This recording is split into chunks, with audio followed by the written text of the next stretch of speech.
संसद का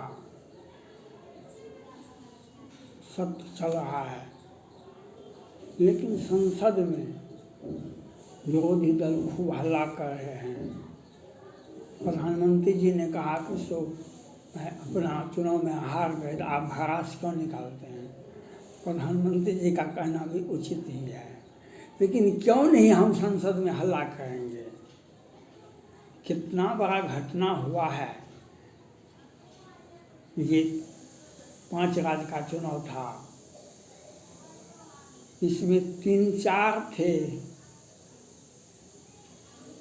ममता दीदी को छोड़ दीजिए, ममता दीदी को छोड़ दीजिए, केजरीवाल साहब भी 50 उम्मीदवार उतारे, वे प्रधानमंत्री को उम्मीदवार हैं। उनका जमानत जब्त, जितने भी उम्मीदवार खराब किए इस विधानसभा में, मध्य प्रदेश में, छत्तीसगढ़ में और राजस्थान में, तो सबका जमानत जब्त। बिहार से जदयू के भी 10 उम्मीदवार उतारे, सबका जमानत जब्त। जमानत जब्त नहीं, सबको सैकड़ा में, अधिकांश उम्मीदवार को सैकड़ा में मत पत्र मिला। 100 उसके अंदर भी मिला, उसके बाहर भी मिला, 100-200 मिला। जमानत जब्त होने का भी नियम, एक स्टैंडर्ड होता है। और केसीआर साहब, वे भी प्रधानमंत्री को उम्मीदवार थे। केसीआर साहब भी प्रधानमंत्री को उम्मीदवार थे और दबंग उम्मीदवार थे। उनका भी पार्टी चला गया, तो उनकी जो संसद है वे हल्ला तो करेंगे ही। तो इसलिए हल्ला तो होना ही है, क्योंकि हम अपने राज्य का हम मुख्यमंत्री अपने बल पर नहीं बन सकते हैं, लेकिन प्रधानमंत्री बनने के लिए हम बेचैन हैं। तो भड़ास तो निकालेंगे ही, और यह होना भी चाहिए। इसलिए संसद में अपना अपना भड़ास निकाल रहे हैं। अपना जो तकलीफ है, अंदरूनी तकलीफ है, उसको कैसे हम व्यक्त तो करना ही पड़ेगा। हम दूसरे माध्यम से कहेंगे या नहीं कहेंगे, जनता ने हमको रिजेक्ट कर दिया, हम यह कभी नहीं बोलेंगे। जनता ने हमें रिजेक्ट कर दिया, हम सपना तो देखते थे प्रधानमंत्री बनने का, और लेकिन संसद में जो इस तरह से काम काज प्रभावित होता है। माननीय संसद सदस्य पर कितना खर्च होता है, लेकिन जनता के हित में बात रखनी चाहिए। जनता के अपने क्षेत्र का समस्या रखना चाहिए, और सरकार को के साथ सरकार अगर गलत करती है उसका भी विरोध होना चाहिए। सरकार के गलत नीतियों का विरोध होना चाहिए। इसीलिए बहस होता है, उसमें गलत नीतियों को सरकार अपना पक्ष रखती है। विरोधी दल का काम है उसमें खामियां निकालना, उसमें खामियां निकालना। संसद का में से पास हुआ, जो ईडी के कमिश्नर संजय मिश्रा को सेवा विस्तार दिया गया, बाद में दूसरे पदाधिकारी को, ये गलत था। प्रधानमंत्री जी को ऐसा नहीं करना चाहिए था। उन्होंने बहुमत का अपमान किए। किसी भी परिस्थिति में रिटायर कर्मचारी का सेवा विस्तार नहीं हो सकता है, और वह भी 5-10 वर्ष के लिए। यह लेकिन ये सांसद महोदय कहाँ हल्ला किए। एकजुट होकर के ये गलत परंपरा को प्रधानमंत्री जी को नहीं रखना चाहिए, वित्त मंत्री को इस प्रकार का प्रस्ताव नहीं रखना चाहिए। लेकिन बहुमत के बल पर आपने सेवा विस्तार दिया, जो गलत है। आज ईडी के ऊपर बहुत सारा प्रश्न उठता है, ईडी के क्रियाकलाप पर बहुत सारा प्रश्न उठता है। यह प्रश्न तो उठेगा ही। आपने रिटायर्ड कर्मचारी को, और रिटायर्ड कर्मचारी वाले सभी नहीं आते हैं सेवा विस्तार के लिए, वही लोग जाते हैं जो भ्रष्टाचार में आकंठ डूबे रहते हैं, भ्रष्टाचार में आकंठ डूबे रहते हैं, और सत्ता का चरण रज चाहती कृपा करो रघुवीर, चरण रज चाहती कृपा करो रघुवीर, इस प्रकार के जो व्यक्ति होते हैं वही सेवा विस्तार लेते हैं रिटायर करने के बाद। जिनको मॉरलिटी होता है, आप इतना दिन सेवा किए, आप रिटायर किए, आप अपने परिवार को अपना बहुत बड़े विद्वान है, बहुत आपको काम करने का इच्छा है तो किताब लिखिए, आप समाज सेवा कीजिए, देश सेवा कीजिए। अब लेकिन ये सेवा विस्तार के लिए अनेक तरह का हथकंडा अपनाते हैं जो दिखाई पड़ता है, वही लोग सेवा विस्तार लेते हैं। चाहे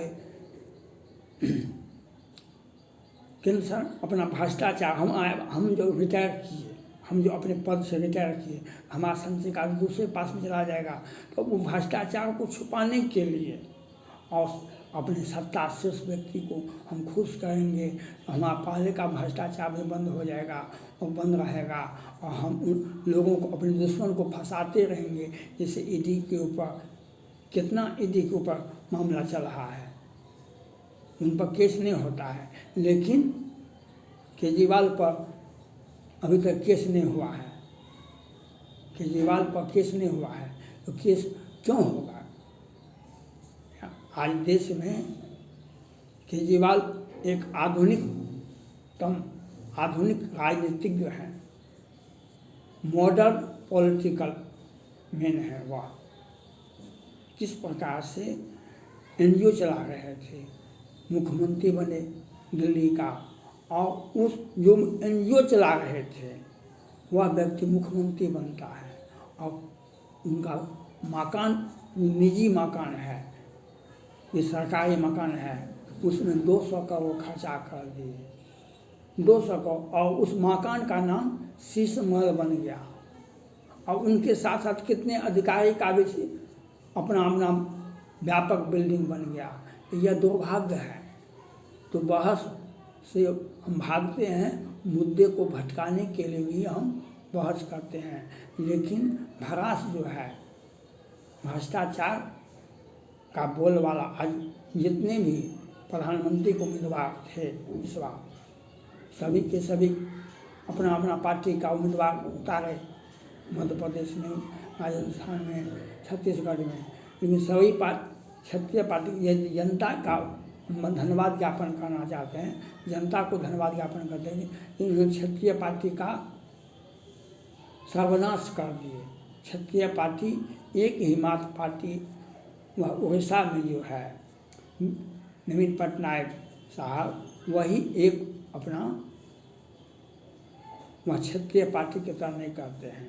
ये केजरीवाल साहब दिल्ली में 22 में 2 बार दंगा हुआ, शाहीन बाग दिल्ली मनाया, कितने जिहादी वहाँ आए, आफ्ताब श्रद्धा का क्या हर्ष हुआ, कितने लड़कियों को काटा, कितने को हिंदू को काटा गया, और केजरीवाल साहब एक भी केस में आरोप पत्र दाखिल नहीं करवाए, और किसी भी आरोपित व्यक्ति को फांसी की सजा नहीं मांगे, चाहे आफ्ताब श्रद्धा वाला केस हो या कितना बड़ा केस हो। और वहाँ पर प्रत्येक दिन घटनाएं होती है, लेकिन वे हल्ला करते हैं हम दुनिया में सबसे ईमानदार व्यक्ति हैं, हम सबसे अधिक पढ़े लिखे पॉलिटिकल हैं, मेन हैं, सबसे बड़ा पॉलिटिकल एजुकेटेड हैं, वेल एजुकेटेड हैं, और वे प्रधानमंत्री पर कहते हैं भारत के प्रधानमंत्री को इतना कम पढ़ा लिखा नहीं होना चाहिए, प्रधानमंत्री पर यह प्रश्न उठाते हैं। और ये जो सड़क से देश में भ्रष्टाचार का एक पैमाना है, देश में भ्रष्टाचार का पैमाना है, जो पूरे भ्रष्टाचार चरम पर है।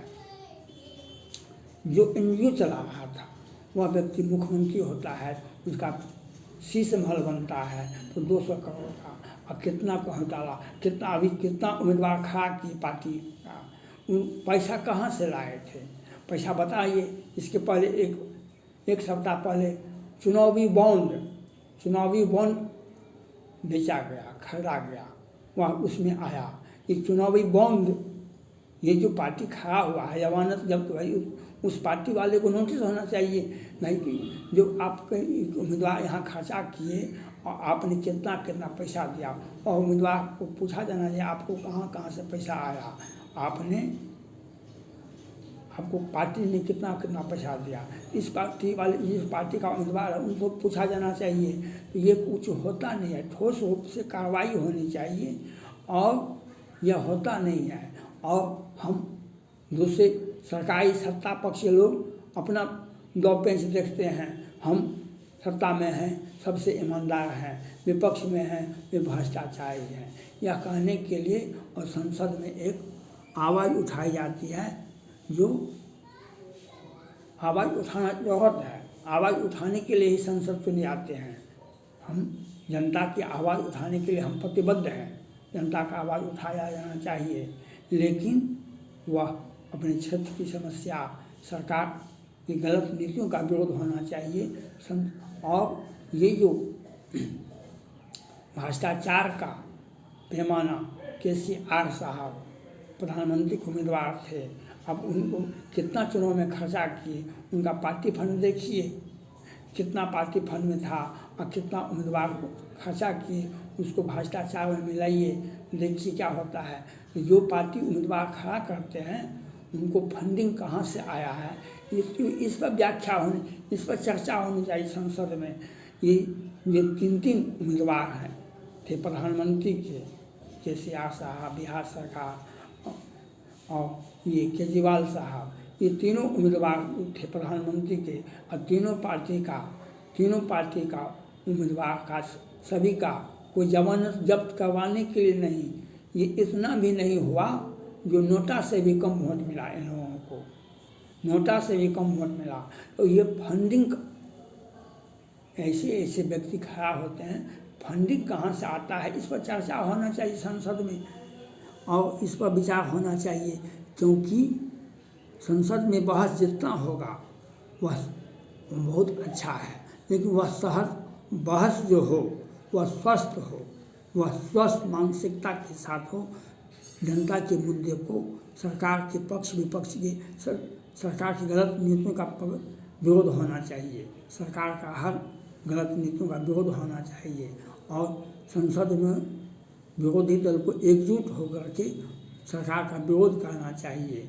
लेकिन सरकार को भी चाहिए, ये जो उम्मीदवार खड़ा हुआ है और जो जमानत क्या कहते हैं, जमानत जब्त करवाए ही नहीं, जब नोटा से भी कम वोट लाए, इन लोगों को फंडिंग कहाँ से हुआ था, इन लोगों को पार्टी का उस पार्टी पर जितना खर्चा किया वह तो चुनाव आयोग के पास में है। ये लोग के हाथ से कहाँ से खर्चा किया, उन लोगों से नोटिस होना चाहिए और उस पार्टी वाले से पूछिए कि आपने कितना कितना खर्चा किया, कितना पैसा कहाँ से आया। वह चुनावी बॉन्ड को जो भजाने का आप चर्चा करते हैं, तो यह से देखिए भ्रष्टाचार को कैसे रोका जाए। 2016 में नोटबंदी हुआ, अभी जो है माननीय प्रधानमंत्री नरेंद्र मोदी जी ने जो अच्छा किया, जो सारे जनता का, किसान का पेंशन योजना का सीधे अकाउंट में भेज दिया जाता है। या इससे क्या हुआ फायदा इससे इतना बड़ा फायदा हुआ, वह पैसा सीधे उसके व्यक्ति के पास में अकाउंट में जाता है, कोई बीच में कोई छूता नहीं है, पैसा किसी के टेबल होकर के नहीं जाता है। तो उसका शुद्ध रूप से उसका पैसा उसको मिल जाता है। तो भ्रष्टाचार ऐसे बंद होता है। भ्रष्टाचार बंद करवाने के लिए ये जो उम्मीदवार खड़ा हुए थे, उन्होंने कम से कम वोट भी नहीं लाए, ऐसे उम्मीदवार की पहचान होनी चाहिए। जिस पार्टी को उम्मीदवार थे उस पार्टी को फंडिंग को देखना चाहिए। पार्टी फंडिंग क्या है, सत्ता में है तो उस पार्टी का फंड देख लीजिए कितना बड़ा है। जो सत्ता में नहीं है उन पार्टियों को बचाए को देखिए। सत्तासीन व्यक्ति की पार्टी को देखिए, क्या 100 करोड़ का पैसा है, क्या 1000 करोड़ का पैसा है। ये केजरीवाल साहब भ्रष्टाचार पर प्रचार प्रसार पर कितना खर्चा किए हैं। यह भ्रष्टाचार को रोकने के लिए एक ठोस कार्रवाई होनी चाहिए। हाँ, ऐसे तो कार्रवाई आप क्या करेंगे, केंद्र सरकार क्या कार्रवाई करेगी। जिन्होंने रिटायर कर्मचारी को, रिटायर पदाधिकारी को सेवा विस्तार दिए, ऐसा जब ऐसे व्यक्ति को आप बनाएंगे तो आपके ऊपर उंगलियां उठेगी, इसको आप रोक नहीं सकिएगा। आप दूसरे कैडर के IAS व्यक्ति निचले काहे तब रिटायर्ड आदमी को आप पद पर दे दीजिएगा तो और लोग कहाँ जाएंगे। जब ये शुद्ध रूप से भ्रष्टाचार का नहीं, इसमें पक्ष विपक्ष का सत्तासीन व्यक्ति के यहाँ ईडी वाले नहीं जाते हैं और विरोधी के यहाँ मनीष सिसोदिया और संजय सिंह को, संजय सिंह राज्यसभा के सांसद हैं, उनको कैसे आप तंग किए? आपकी मानसिकता, केंद्र सरकार की मानसिकता, वित्त विभाग की मानसिकता और ईडी की मानसिकता यह दिखाता है कि एक राज्यसभा के सांसद को आप किस प्रकार से तंग। आपके निर्णय पर हर प्रश्न उठेगा ही, यह उठेगा ही। थैंक्स।